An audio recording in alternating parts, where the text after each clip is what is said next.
Hello traders. तो कैसे हो आप लोग? स्वागत है आप सभी का आज के इस नए मार्केट एनालिसिस वीडियो में। तो दोस्तों अभी आज के इस वीडियो में हम देखने वाले हैं निफ्टी और बैंक निफ्टी में कल क्या प्लानिंग हो सकता है, कौन से लेवल्स हमारे पास रह सकते हैं, है ना। तो पूरा डिटेल्स में यहाँ पर एनालिसिस करेंगे। तो चलिए अभी बिना टाइम वेस्ट किए मतलब अपना एनालिसिस स्टार्ट करते हैं, ठीक है। तो देखो सबसे पहले शुरुआत करते हैं आज के ट्रेडिंग सेशंस के। क्लोजिंग आपको यहाँ पर 24,600 के आसपास यहाँ पर देखने को मिल रही होगी, ठीक है। बाकी आज मोमेंटम कैसा रहा? तो बिल्कुल एकदम सुस्त, मतलब साइडवेज टाइप यहाँ पर निफ्टी और बैंक निफ्टी में दोनों में ऐसा ही मार्केट माहौल यहाँ पर देखने को मिला, कुछ खास था नहीं। बाकी मतलब न्यूज़ वगैरह ऐसा कुछ था क्या इसके पीछे? रीज़न नहीं, ऐसा कुछ नहीं। ये ऐसा काफ़ी दिनों से मतलब ये रिएक्ट कर रहा है मार्केट। और ओवरऑल अगर हम देखें तो मार्केट हो भी चुका है वैसा ही कुछ। मार्केट में अभी फ़िलहाल कुछ खास उतना मोमेंटम या तो फिर स्ट्रेंथ नहीं है, ऐसा ओवरऑल हम कह सकते हैं। जैसे कि हमने पहले भी यहाँ पर देखा, मार्केट लगातार लोअर हाई यहाँ पर लगाता हुआ आ रहा है, निफ्टी 50 आपका जो भी का है। ओवरऑल अगर हम डेली टाइम फ्रेम पर भी अगर मैं जाके देखा हूँ, सबसे पहले मैं आपको वीकली टाइम फ्रेम पे लेके जाऊँ तो लगातार ये तीसरी रेड कैंडल्स यहाँ पर कन्वर्ट हो रही है आपकी, जो एक साइन दे रहा है कि मार्केट फिलहाल अभी एक करेक्शंस मोड में, या तो फिर थोड़ा सा शांत या स्ट्रेंथ कम है, ऐसा कुछ कह सकते हैं। क्योंकि लगातार 3 हफ्ते से ये जो एक बड़ी ग्रीन कैंडल यहाँ पर बनी हुई है, उसका ना तो ये हाई या लो ब्रेक कर पाया है, ठीक है। तो इससे तो हम ये नहीं कह सकते कि मार्केट डाउन ट्रेंड में चला गया या अप ट्रेंड में चालू है, परंतु अभी साइडवेज एक रेंज में यहाँ पर फंसा हुआ है, ठीक है। तो ये इसके पीछे क्या रीजन हो सकते हैं? कुछ भी हो सकता है। न्यूज़ हो सकती है, ये जो टेरिफ ये सब कुछ चल रहा है अमेरिकन का, ये कुछ हो सकता है। ये रशिया यूक्रेन का हो सकता है, या तो फिर और भी कुछ हो सकता है। जो बड़े ट्रेडर्स यहाँ पर है, यहाँ पर F I I D I आई जो भी जिनके पास बड़ा पैसा है, हो सकता है वो मैनेज कर रहे हो ज़्यादातर। वही चांसेस यहाँ पर मतलब आपको देखने को मिलेगा कि मार्केट को मैनेज किया जाता है ना। तो जो भी हो, उससे हम थोड़ा सा साइड में हटके यहाँ पर सिर्फ और सिर्फ हम प्राइस बेसिस पर प्लान करेंगे, ठीक है। क्योंकि देखो मार्केट में अभी बहुत कुछ यहाँ पर चल रहा है। अभी यहाँ पर देखें तो ट्रम्प का ये नाटकबाजी चल रहा है, टेरिफ वेरिफ ये सब खेल रहा है। अभी उसको इग्नोर ही करो। ट्रम्प का मैं आपको देखो क्लियरली आपको बता दूँ, उसका कोई खास बड़ा इम्पेक्ट मार्केट के ऊपर नहीं पड़ने वाला है। आप कितना भी चाहे कर लो, तैयारी कर लो, उसका इम्पेक्ट यहाँ पर नहीं पड़ेगा ज़्यादातर। कुछ नहीं पड़ेगा ज़्यादा, उतना क्रैश व्रैश नहीं होगा। हाँ थोड़ा सा स्लो डाउन कर देगा, जैसे पिछले दिनों यहाँ पर ऐसा कर दिया, स्लो डाउन कर देगा, हल्का फुल्का एक बड़ा गैप डाउन दे देगा। मतलब एक रेंज में बनाने की कोशिश करेगा। क्योंकि देखो टेरिफ जो है ना, वो मार्केट को मतलब जो भी आप ट्रेड व्रेड की अगर सोच रहे हो, वो पूरा का पूरा बंद नहीं करवा सकता। हाँ बंद नहीं करवा सकता मतलब, मान लो कि यूएस इंडिया से पहले 100 आईफोन खरीद रहा था बनवा के, मतलब उसकी जो फैक्ट्रीज यहाँ पर लगी हुई असेंबली लाइन, जो पहले 100 आईफोन बनाकर लेकर जाता था यहाँ से, तो वो ज़्यादा से ज़्यादा क्या करेगा, टैरिफ अगर ज़्यादा बढ़ गया तो वो क्या करेगा, इसमें से 100 में से कम कर देगा, पूरा तो बंद नहीं करेगा। 100 लेके जा रहा था, अब उसके बदले वो 16 लेके जाएगा, 50 लेके जाएगा, या तो फिर 70 लेके जाएगा, कुछ भी कर सकता है। नंबर्स कम हो सकते हैं परंतु ये पूरा का पूरा बंद नहीं होगा। मतलब जो भी ट्रेडिंग ये जो भी चल रहा है आपस में सब लोगों के बीच में, देशों के बीच में, वो स्लो डाउन करेगा, ना कि पूरा बंद हो जाएगा। परंतु यहाँ पर अगर मैं कहूँ कि मार्केट में अभी जो भी न्यूज़ यहाँ पर ये चल रही है, ये रशिया यूक्रेन ये सब, अभी वो फिर से माहौल गर्म हो रहा है। यहाँ पर अगर आप देखोगे तो अभी कुछ दिन पहले इसने यूक्रेन ने रशिया में बहुत ही बड़ा हमला कर दिया, ड्रोन हमला कर दिया।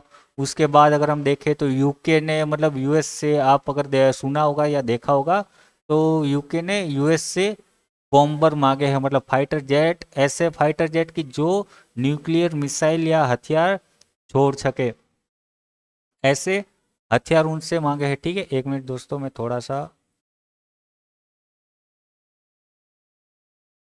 सॉरी, एक मिनट। तो हमारी बातें ये चल रही थी कि ये जो रशिया यूक्रेन का मामला है वो अभी फिर से गर्म हो रहा है। अगर नज़र रखनी है तो वहाँ पर रखो, क्योंकि अभी मैंने आपको जैसे कि पहले कहा, कुछ दिन पहले यूक्रेन ने ये रशिया के ऊपर हमला कर दिया। उसके बहुत सारे फाइटर जेट, कार्गो प्लेन, ये मतलब प्लेन उसके मतलब उड़ा दिए, ड्रोन से हमला कर दिया, पूरा अंदर जाके मतलब किया है ट्रक व्रक में। मतलब आपने देखा होगा, प्लानिंग सुना ही होगा। तो किस प्रकार उसने बड़ा हमला किया है। तो रशिया अभी क्या करता है उसके ऊपर नज़र बनाए रखो। एक तरफ मतलब उन दोनों का ये चल रहा है कि एक तरफ शांति वार्तालाप चल रहा है, दूसरी तरफ ये लोग मतलब हमले पे हमले ये किए जा रहे हैं। तो करना क्या चाहते हैं आखिर पता नहीं, तो उसके ऊपर नज़र बनाए रखो। उसके बाद फिर यूके मतलब आता है, वो यूएस को आकर कहता है कि मुझे वो दो फाइटर जेट जो न्यूक्लियर मिसाइल्स मतलब छोड़ सके, उससे हमला कर सके, है ना। तो ये सारा कुछ मतलब अभी ये वर्ल्ड में चल रहा है अभी। आज की अगर मैं बात करूँ तो यूके ने फिर मतलब एक अनाउंस किया है कि वो 2026 तक यूक्रेन को 1 लाख ड्रोन सप्लाई करेगा, उसको देगा। मतलब ये कहीं ना कहीं ये लोग जो भी है, जितने भी सारे देश से, यूरोपियन कंट्री, यूएस, ये सब युद्ध को रोकना नहीं चाहते, परंतु उसको और बढ़ावा दे रहे हैं ना। अगर उनको लग रहा है कि हम सप्लाई करेंगे, ये करेंगे और उससे युद्ध रुक जाएगा, डर के मामले, तो ऐसा कुछ नहीं होगा। ये बढ़ावा कर रहे हैं और ये चाहते भी वही है कि युद्ध हो। क्योंकि देखो आजकल दुनिया में क्या चल रहा है, सबसे बड़ी सुपर पावर बनना है सबको, आजकल सबको लीडर बनना है ना। तो ये उसी की हरीफाई में है सब लोग। ठीक है, तो मतलब कैसे क्या करके दूसरे देश को पछाड़ा जाए, या तो फिर उसकी इकोनॉमी को स्लो किया जाए, गिराया जाए। तो ये सारा कुछ प्लानिंग चलता रहता है इन लोगों का। और ये अमेरिका तो मतलब है ही उसका मोटिव वही कि हथियार दो और लड़ाओ, और बस लोगों को मतलब उसी से ही वो पैसा कमाना है। तो अगर टैरिफ का मामला आता है तो घबराने की ज़रूरत नहीं है। परंतु अगर ये वॉर वाला अगर इश्यू आता है, वो अगर ये और ज़्यादा ज़्यादा बढ़ता है, हालांकि अभी फिलहाल रसिया ने कुछ जवाबी हमला नहीं किया है, क्योंकि 2-3 दिन से मतलब उनकी बातें चल रही है कि सीज फायर यहाँ पर मतलब वो कर रहे हैं या कर दिया है। मतलब कि कर दिया सीज फायर, मतलब क्या युद्ध खत्म ना, ऐसा नहीं है। उनकी जो मतलब आर्मी की या लोगों की जो डेड बॉडीज है आपस में, मतलब मान लो रसिया में यूक्रेनियन की डेड बॉडीज जो पड़ी है आर्मी वालों की या आम जनता की, या यूक्रेन में रसिया वालों आर्मी की मतलब जो डेड बॉडी जो मतलब जो उनके सिपाही है या लोग है उनके जो पड़ी है, वो आपस में एक्सचेंज करने की बात चल रही है। और उसी तक मतलब वही 2-3 दिन तक ही ये सीज फायर है, फिर ये हमला स्टार्ट हो जाएगा। और ये जब खत्म हो जाएगा सीज फायर, उसके बाद अगर रसिया क्या करता है वो देखना होगा। क्योंकि लोग काफ़ी अभी बातें कर रहे चल रहे कि रसिया छोड़ेगा नहीं, ये वो। और आज फिर एक मेरे ख्याल से कुछ नया अपडेट आया था, यूक्रेन ने अगेन फिर से रसिया में हमला किया है एक ट्रेन के ऊपर। जो रसिया मतलब कह रहा है कि ये एक आतंकवादी टाइप हमला कर रहा है, मतलब यूक्रेन को। मतलब अभी ये सारा कुछ का रिएक्शंस क्या आएगा बाद में, तो इन सब के ऊपर नज़र बनाए रखो। अगर आपको न्यूज़ का देखना ही है, अभी कुछ दिन में वो आरबीआई का भी कुछ होगा। हाँ, वो थोड़े बहुत मतलब इम्पैक्ट डाल सकते हैं मार्केट के ऊपर, है ना। कि ज़्यादा आपको बड़ा या गैप अप या गैप डाउन दिलवा सकता है, मार्केट का ट्रेंड वो नहीं दिलवा सकता है, समझ रहे हो ना। तो ये सारा कुछ है मार्केट में भी। फिलहाल यहाँ पर चार्ट को देखकर क्या लग रहा है कि एकदम सुस्ती सी छाई हुई है, ज़्यादा कोई स्ट्रेंथ यहाँ पर है नहीं। जैसे कि मैंने वीकली में भी कहा, लगातार ये तीसरी कैंडल रेड बनने जा रही है। ठीक है, यहाँ पर डेली टाइम फ्रेम पर भी अगर हम देखें, तो डेली टाइम फ्रेम के हिसाब से एक अच्छा खासा मेरे ख्याल से सपोर्ट यहाँ पर ब्रेकडाउन हो चुका है। वो आपको कैंडल्स में नहीं दिखेगा, परंतु अगर मैं यहाँ पर लाइन चार्ट पे लेके जाऊँ तो यहाँ पर एक आप देखो, इस लेवल को निफ्टी बार बार होल्ड कर रहा था, उसको ब्रेक करके नीचे है और एक रिट्रेसमेंट टाइप यहाँ पर सिनारियो लग रहा है। तो मेरा साइडवेज टू नेगेटिव साइड थोड़ा सा ज़्यादा बायस है, ना कि ये युद्ध को लेकर नहीं बोल रहा हूँ, परंतु मेरा, मैंने आपको पहले ही कहा कि मैं अभी न्यूज़ को साइड में रखकर सिर्फ और सिर्फ प्राइज एक्शन बेसिस ही यहाँ पर मैं प्लान करूँगा। जो भी ट्रेड बनाऊँगा, लेवल मेरा अगर ब्रेकआउट ब्रेकडाउन हुआ तो ही मैं वहाँ पर एंट्री, या मतलब जो भी एंट्री एग्जिट का मैं प्लान बनाऊँगा, ना कि कोई न्यूज़ को देखकर, ना कि कोई डेटा को देखकर। डेटा भी यहाँ पर आप देखो, क्या चल रहा है, FIDI का क्या है आज का, यहाँ पर FI अपना 1076 करोड़ और यहाँ पर 2500 करोड़ की बाइंग है। पिछले दिनों यहाँ पर सेलिंग है, यहाँ पर DIA की बाइंग है।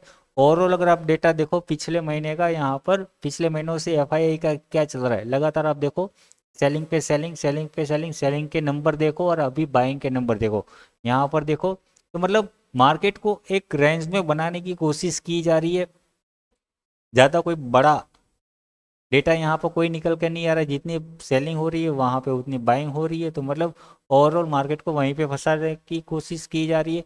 यहाँ पर FII का ये FNO में देखो क्या प्लानिंग चल रहा है। ओवरऑल मंथली आप देखो मई महीने में इसने 16,000 करोड़ ये, तो मतलब ये क्या कर रहा है देखो, यहाँ पर इस करंट मंथ का देखो 3-4 दिन का यहाँ पर क्या डेटा है। तो समझ गए, डेटा को देखकर आपको अभी आइडिया आ गया होगा कि मार्केट कहाँ जा रहा है या तो जा सकता है। तो मैं वही कह रहा हूँ कि ज़्यादा बड़ी उम्मीद मत लगाओ फिलहाल अभी के लिए, तो मार्केट यहाँ से रॉकेट हो जाएगा, गिर जाएगा। जिस हिसाब से डेटा बन रहा है मार्केट को कहीं ना कहीं एक रेंज में फंसाने की, या तो फिर कुछ बड़ा और प्लानिंग चल रहा है या किसी चीज़ का वेट हो रहा है, तो हम भी क्यों ज़्यादा जल्दबाजी करें। ठीक है, तो वो सब चलो होता रहेगा, न्यूज़ ये डेटा वेटा वगैरह सब। अभी कल क्या प्लानिंग कर सकते, प्लानिंग चलो आपकी मर्जी, परंतु लेवल्स में यहाँ पर आपको बता देता हूँ लेवल्स क्या हमारे पास रह सकते हैं डेली के हिसाब से। देखो मेरा तो ये कहना है, अभी यहाँ पर मैं अगर लाइन चार्ट यहाँ पर लगा के एक लाइन ड्रॉ कर दूँ, ये आपके लिए मिडल लाइन हो गई। अगर इसके ऊपर है तो पॉजिटिव देख सकते हैं, इसके नीचे चला गया नेगेटिव देख सकते हैं। ठीक है, बाकी फिलहाल अभी हम प्राइस एक्शंस वाइज यहाँ पर इमीडिएटली वो मैंने आपको डेली कैंडल्स के हिसाब से बताया, मतलब डेली या 4 घंटे पे आप कहीं पर भी चले जाओ, वो थोड़ा पोजिशनल व्यू हो जाएगा। ठीक है, बाकी इंट्राडे अभी क्या है, कल के लिए हमारे पास सपोर्ट रेसिस्टेंस क्या लेवल्स निकल के आ सकते हैं वो मैं यहाँ पर आपको बता देता हूँ। ठीक है, 1 आवर पर भी देखो यहाँ पर ये लगातार मतलब ये EMA के नीचे है यहाँ पर। और चलो EMA को भी साइड में छोड़ते सीधे लेवल्स पे आते हैं, वो फिर आपको ज़्यादा कन्फ्यूजन करेगा, क्योंकि हर एक का माइंडसेट सोचने का तरीका या एनालिसिस करने का तरीका अलग रहता है।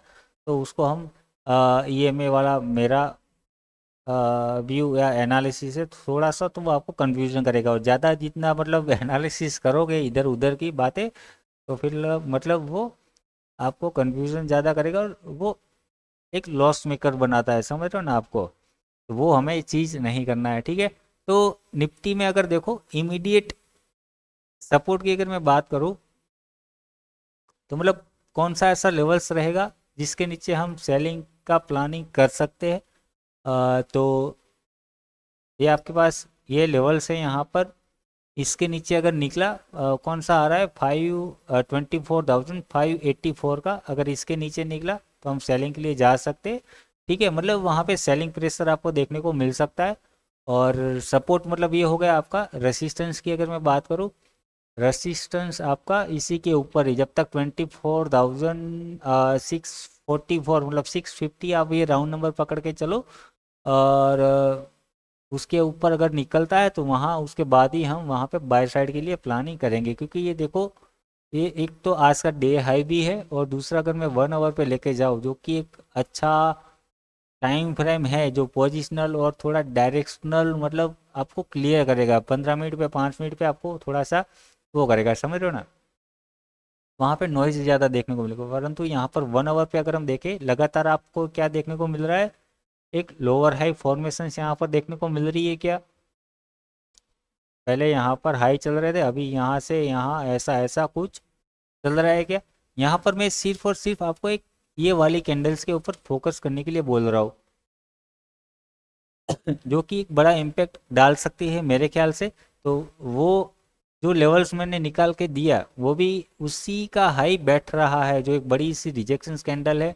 और अगर हम जाए तो EMA जो 20 EMA आ रहा है वहाँ से वो रिजेक्शंस भी ले रहा है। ठीक है, तो अगर हमें बाइंग के लिए सोचना है तो आपको उसी के ऊपर जाना पड़ेगा। सेलिंग के लिए आपको मतलब रेसिस्टेंस ये है आपका 24,650 पकड़ के चलो, या 44। यहाँ पर नीचे सपोर्ट की अगर बात करूँ तो 24,584 का लेवल है। ठीक है, दोनों साइड 4 4 है यहाँ पर। ये यहाँ से ब्रेकआउट हुआ तो नेक्स्ट रेसिस्टेंस आपको जो प्रीवियसली भी हमने यहाँ पर दिया था 24,700, 700 पकड़ के चलो, 720, ये सारा कुछ आपको ये रेंज देखने को मिल सकती है। मतलब देख रहे हो ना, यहाँ पर पहले भी काफ़ी सपोर्ट हुआ करता था और रेसिस्टेंस भी यहाँ पर, मतलब इस बार भी प्राइस जो हमने पिछली बार यहाँ पर मतलब देखा था पिछले एनालिसिस में, कि मार्केट एक ट्रायंगल फॉर्मेशन यहाँ पर बनाने की कोशिश कर रहा है और यहाँ से हमें बाइंग आती हुई देखने को मिल सकती है। तो वहाँ से बाइंग भी आई और हमारे इंट्राडे जो टारगेट थे वो भी यहाँ पर हिट किए, परंतु यहाँ से वो कंटिन्यू करने की बजाय वहाँ से फिर से नीचे आ गया है। तो अभी फिलहाल अपना ये मान लो कि पैटर्न फेल हो चुका है, या तो फिर यहाँ से अभी इसको करेक्ट करते हैं और कि ये हमारे पास नया सपोर्ट निकल के आ गया। मतलब इस लेवल को अगर मैं कनेक्ट करूँ, क्या हो सकता है ये हो और यहाँ से अगेन ये बाइंग की ओर चलने की शुरुआत करे, कुछ भी हो सकता है। तो हमारे पास देखो अभी नीचे के लिए भी टारगेट निकल के आ गया और ऊपर के लिए भी टारगेट निकल के आ गया। ऊपर हमारे पास 700 है, 700 से लेकर आप ओवरऑल थोड़ा सा ये रेंज पकड़ के लेना कि जब तक मतलब यहाँ से जो हमने लेवल्स निकाले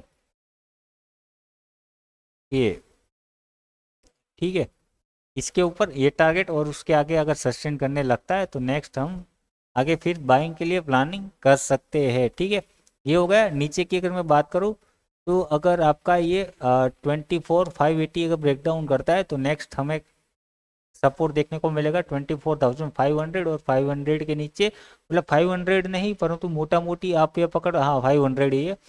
मतलब इसके नीचे का प्राइस सस्टेन करने लगता है, मान लो अगर आपको 5 मिनट 15 मिनट पे ऐसा कुछ लोअर हाई फॉर्मेशन वो आपको क्लियरली दिख जाएगा चार्ट के ऊपर। अगर ऐसा कुछ सिनेरियो बनता हुआ देखने को मिलता है तो वहाँ से फिर हम एग्रेसिव सेलिंग के लिए जा सकते हैं, क्योंकि ये देखो रेंज जो इसने यहाँ पर बनाई हुई है, जो सपोर्ट था इसका, वो कहीं ना कहीं ब्रेक डाउन हो जाएगा और ये कहीं ना कहीं ये आपका मतलब फिर सेलिंग प्रेशर बढ़ जाएगा। इसके नीचे अगर 500 के नीचे अगर ये ट्रेड करने लगा तो उसके बाद आपका 400 और 400 के नीचे मतलब फिर ये गैप फिलिंग के लिए चला जाएगा। बड़ा फॉल हमें देखने को मिल सकता है, 24,000 तक के लेवल्स ओपन होते हुए देखने को मिल सकते हैं। और जो कि मेरे को लग रहा है कि डेली टाइम फ्रेम के हिसाब से थोड़े से चांसेस ज़्यादा हाई है कि वो डाउन साइड की और ही ध्यान बना के रखेगा। मतलब प्राइस एक्शंस पे फॉलो करना, मेरा मानना क्या है आपका मानना क्या है वो दोनों अलग हो सकता है मेरे ख्याल से, परंतु लेवल्स आपके सामने आ गए, उसके ऊपर आप अपने हिसाब से अब प्लान कर सकते हो। यहाँ पर यूएस मार्केट की अगर बात करो तो फ्लैट पड़े हुए हैं, यहाँ पर देखो रेंज में फंसा हुआ। डेली कैंडल्स में अगर बात करूँ तो कुछ खास यहाँ पर है नहीं।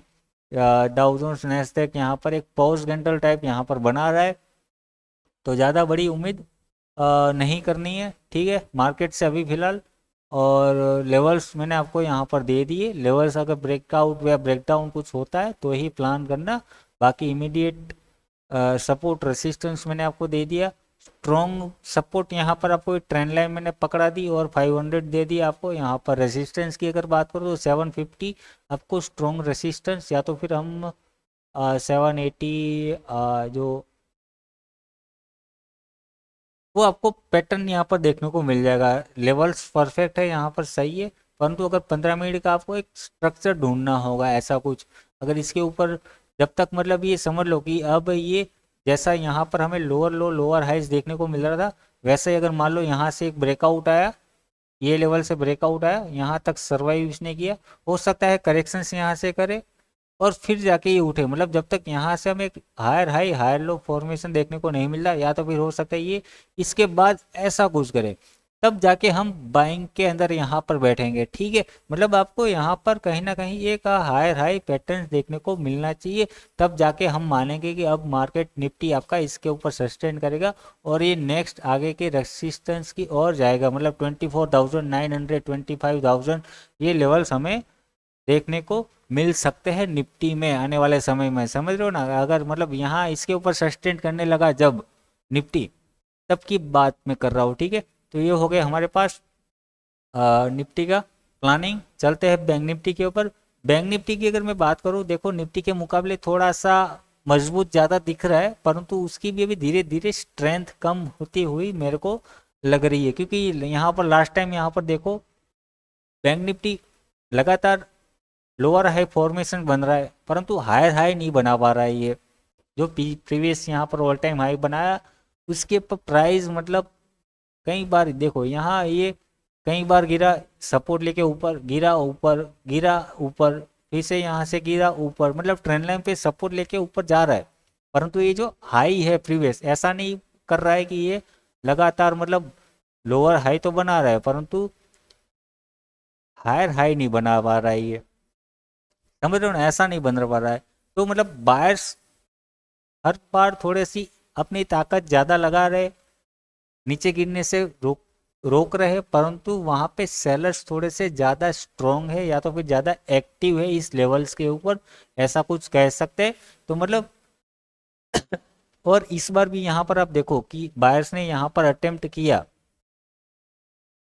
बारिश ने यहाँ पर अटेम्प्ट किया, परंतु इस बार भी क्लोज नहीं दे पाए इस लेवल्स के ऊपर। तो मतलब अभी कहीं ना कहीं मुझे भी ऐसा लग रहा है कि बैंक निफ्टी में भी थोड़ी सी वीकनेस आ सकती है, या तो फिर स्ट्रेंथ कम हो रही है और थोड़ा सा अभी कुछ माहौल बन सकता है, यहाँ पर पक सकता है या कुछ भी हो सकता है किसी को भी, या हो सकता है मैं गलत हूँ, या तो फिर यहाँ पर जो मैं सोच रहा हूँ वो भी होने जा रहा हो। तो जो भी है, परंतु हम लेवल्स बेसिस ही यहाँ पर काम करेंगे। परंतु मैं ओवरऑल कहना क्या चाह रहा हूँ कि स्ट्रेंथ कम हो रही है। वीकली की अगर मैं बात करूँ, वीकली कैंडल्स आपको देखो क्या दिख रही है, एक बहुत ही बड़ी रिजेक्शंस ऊपर, यहाँ पर आप देखो कि बहुत ही बड़ी वीक हमें देखने को मिल रही है। जो प्रीवियस एक वीक था यहाँ पर, ये वाला वीक के ऊपर मतलब प्राइस जा ही नहीं पा रहा या तो फिर क्लोजिंग ही नहीं दे पा रहा। डेली टाइम फ्रेम पे अगर मैं लेके जाऊँ तो इतनी बड़ी सेलिंग कैंडल यहाँ पर देखने को मिल रही है। और अगर हम इस करंट कैंडल की भी अगर मैं बात करूँ तो ये कितना रिट्रेसमेंट होगा, जो प्रीवियस सेलिंग कैंडल है उसका 50% भी मेरे ख्याल से इसने कंप्लीट नहीं किया है रिट्रेसमेंट उतना। हाँ 50% तो कर दिया है तो देखना वो है कब कल क्या करता है। तो 50% के हिसाब से वो भी हम देखेंगे, आज का डे का हाई निकाल के वह उसी के बाद ही प्लान करेंगे। परंतु ओवरऑल अगर मैं बात करूँ बैंक निफ्टी में आपका क्या प्लान हो सकता है, तो बैंक निफ्टी में सपोर्ट की अगर मैं बात करूँ तो सपोर्ट आपके पास ये है। अगर ये एरिया ब्रेकडाउन करता है आपका 55,600 पकड़ के चलो, 600 630 630 का लेवल, अगर इसी के नीचे का बैंक निफ्टी आपका ट्रेड करने लगता है तो वहाँ पे शॉर्ट साइड के लिए जा सकते हैं। टारगेट आपके रहेंगे यहाँ पर 500 और यहाँ पर 400, ये दो लेवल्स आपको देखने को मिलेंगे। और मेजर सपोर्ट आपका ये 500 का रहेगा, सॉरी 400 का यहाँ पर रहेगा। मतलब फर्स्ट टारगेट सेकंड टारगेट आप इस प्रकार से कुछ प्लान कर सकते हैं लॉन्ग साइड के लिए। हालांकि अगर देखो मैं जब तक मैं ये सोच रहा हूँ कि 500 600 मतलब 55,600 के ऊपर है, तब तक आपको इसमें स्ट्रेंथ बनी रह सकती है, मतलब ऐसा कुछ देखने को मिल सकता है। ठीक है, मतलब मान लो कि अगर यहाँ पर फ्लैट ओपनिंग देखने को मिलती है और ये लेवल ब्रेक नहीं कर पाता है नीचे की साइड, तो यहाँ से अगेन हमें बाइंग आती हुई देखने को मिल सकती है। और सीधा ब्रेकआउट या ब्रेकडाउन देखना है आपको, तो आपके ही पास ये रह गया आज का मतलब डे हाई। और मतलब अगर मैं 1 आवर पे भी इसको लेके जाऊँ तो प्रीवियसली काफ़ी सारे रिजेक्शंस है इसी एरियाज और लेवल्स के, मतलब प्राइस एक दिन भी या तो फिर मतलब ज़्यादा टाइम तक इस लेवल के ऊपर सस्टेन नहीं कर पा रहा। ठीक है, तो इमीडिएट मतलब रेसिस्टेंस की अगर बात करूँ, जहाँ से क्लोजिंग है 55,665 की क्लोजिंग है, इमीडिएट सपोर्ट आपका 600, इमीडिएट रेसिस्टेंस आपका 730 का। उसी के बाद ही मतलब ब्रेकआउट ब्रेकडाउन के बाद ही हम वहाँ पे शॉर्ट या लॉन्ग प्लानिंग कर सकते हैं। इसके ऊपर निकला तो मतलब इसी ट्रेंड लाइन को मतलब सहारा मानते हुए आप यहाँ इसको कंटिन्यू कर सकते हैं ट्रेलिंग के हिसाब से। मतलब कि नेक्स्ट आपको फिर से अगेन ये जोन देखने को मिल सकता है 55,830 और से लेकर 56,000 तक का ट्रेलिंग करके चलना होगा यहाँ पर। क्योंकि अब मैं नहीं मान रहा कि जब तक कि 56,000 तक मतलब उसके ऊपर अच्छे से क्लोजिंग नहीं देता, तब तक बैंक निफ्टी में कोई स्ट्रेंथ या तो फिर अच्छी बाइंग आती हुई देखने को नहीं मिलेगी। तो अगर बाइंग के लिए जा रहे हो आप, तो प्रॉपर ट्रेलिंग और प्रॉपर एसएल के साथ ही प्लानिंग करना। ठीक है, ये हो गया आपका बैंक निफ्टी का प्लानिंग। और ज़्यादा तो कुछ खास है नहीं, यहाँ पर मैंने आपको बता दिया। कि स्ट्रेंथ थी बायर में, परंतु अभी कहीं ना कहीं इस पॉइंट के बाद ये थोड़ी सी वीकनेस में आता हुआ देखने को मिल रहा है, या तो फिर स्ट्रेंथ कम होती हुई मुझे लग रहा है ऐसा। सेंसेक्स में क्या है वो अगर देख ले हम, तो इसमें भी वही हाल है। अ, जो निफ्टी में है, बैंक निफ्टी में है, वो ज़्यादातर ये निफ्टी से मेल खा रहा है। तो यहाँ से आप लेवल्स निकाल लो। 80,900 मतलब 81,000 यहाँ पर पकड़ के चलो, 900 ये पकड़ के चलो। उसी के ऊपर या नीचे आपको मतलब बाय वो आप मान लो मार्केट बियरिश और बुलिश, कौन हावी रहेगा, बियर या बुल, है ना, वो आपका डेली टाइम फ्रेम के हिसाब से यहाँ पर ये लेवल्स में चलो आपको चार्ट के ऊपर मार्क करके दे देता हूँ, है ना, कि इसके ऊपर आपको किस में ज़्यादा स्ट्रेंथ या ताकत दिखाई दे मतलब मिलेगी, वो आप यहाँ पर दिखाई देगा, मतलब समझ में आ गया। ठीक है, आपको समझ में आ गया होगा मेरे ख्याल से मैं क्या कहना चाह रहा हूँ। ठीक है, तो बस आज का इस वीडियो में इतना ही था अपना, ज़्यादा कुछ है नहीं। लेवल्स पे ज़्यादातर फोकस करना, ना कि न्यूज़ और खबरों पे। न्यूज़ हाँ, अगर ये वॉर वाला अगर कुछ ज़्यादा ही कुछ होता है तो वो फिर इम्पेक्ट डालेगा, क्योंकि वो पूरा का पूरा आपका ट्रेड रुकवा देगा, ना कि होल्ड करवाएगा। मतलब वो टैरिफ की तरफ, टैरिफ में स्लो डाउन होगा, परंतु वॉर में क्या होगा, पूरा का पूरा हो सकता है कुछ दिन तक मतलब रुक जाए, क्योंकि अभी जिस हिसाब से जितने भी देश इन्वॉल्व हो रहे हैं, मतलब अभी तो फिलहाल कोल्ड वॉर इसे कह सकते हैं, परंतु धीरे धीरे करके ज़्यादा थोड़ा एग्रेसिव हो सकता है। और मैं ऐसा नहीं कर रहा हूँ कि कह रहा हूँ कि ये कल की कल ही हो जाएगा, परंतु ये धीरे धीरे करके ये हो सकता है आपका। मतलब कब होगा ये पता नहीं, कितना टाइम लगेगा पता नहीं, परंतु ये मार्केट को स्लो डाउन करे, और ज़्यादातर यही चीज़ है, मतलब मार्केट को मतलब और ज़्यादा उठने से ये रोक रही है, मतलब समझ रहे हो ना। तो जो भी हो सकता है, मेरा जो मानना था वो मैंने आपको बता दिया। अभी आपका क्या है वो आप अपने हिसाब से मतलब सोचना। ठीक है, बाकी मेरा व्यू क्या था वो ये सिर्फ और सिर्फ मतलब लर्निंग पर्पस था। ठीक है, बाकी यहाँ पर डेटा को आप थोड़ा सा देखना, कि जो कि मतलब मुझे लग रहा है कि ये मार्केट को कहीं जाने नहीं दे रहा, वैसी इसकी साइकोलॉजी है। और मतलब वही सोच रहे ये लोग जो एफआईआई जो आप मतलब है आपका। बाकी ये वीडियो हम अपना एनालिसिस वीडियो इधर ही ख़त्म कर दें। वीडियो आपको अच्छा लगा, वीडियो को लाइक करें, और चैनल पर नए हो चैनल को सब्सक्राइब करें ना, करें, और अपने दोस्तों को भी शेयर करना ना भूले। ठीक है, तो वीडियो हम अपना इधर ही एंड करते हैं। वीडियो देखने के लिए थैंक यू, धन्यवाद।